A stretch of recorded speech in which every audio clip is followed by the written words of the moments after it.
श्री सच्चिदानंद सद्गुरु साईनाथ महाराज की जय। ब्रह्मानंदं परमसुखदं केवलं ज्ञानमूर्तिं द्वन्द्वातीतं गगनसदृशं तत्त्वमस्यादिलक्ष्यम् एकं नित्यं विमलमचलं सर्वधी साक्षिभूतं भावातीतं त्रिगुणरहितं सद्गुरुं त्वन्नमामि। सद्गुरु साईनाथ देवताभ्यो नमः। सकलोपचारार्थे गन्धाक्षतपुष्पै सम्पूज्य अथ धूपः ब्राह्मणोऽस्य मुखमासेद्बाहोराजन्याकृतः पूरोतदस्य यद्वैषः पद्भ्यागुंशोद्रो अजायत। धूपं समर्पयामि दीपं दर्शयामि चन्द्रमा मनसो जातश्चक्षोः सुवर्यो अजायत। श्रोत्राद्वाजिश्च प्राणश्च मुखादग्निरजायत।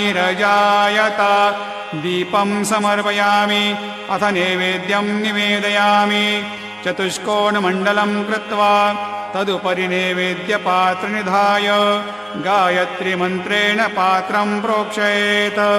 सत्यं त्वर्तेन प्रहिञ्चामि धेनुमुद्रां प्रदर्शयेत्। ॐ प्राणाय स्वाहा ॐ अपानाय स्वाहा ॐ व्यानाय स्वाहा ॐ उदानाय स्वाहा ॐ समानाय स्वाहा ॐ ब्रह्मणे नमः।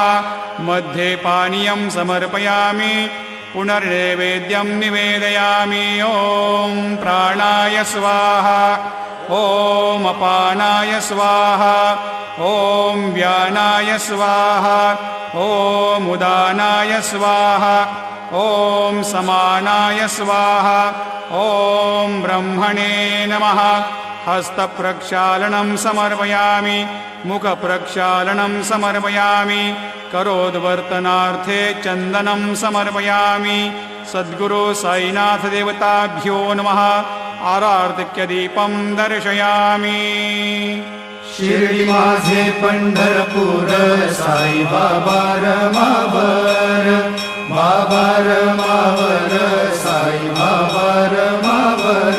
शुद्ध भक्ती चंद्रभागा भाव पुंडलिक जागा पुंडलिक जागा भाव पुंडलिक जागा। याहो याहो अवघे जन करू बाबांसी वंदन साईंसी वंदन करू बाबांसी वंदन। गणू म्हणे बाबा साई धाम पाव माझे आई पाव माझे आई धाम पाव माझे आई। श्री सच्चिदानंद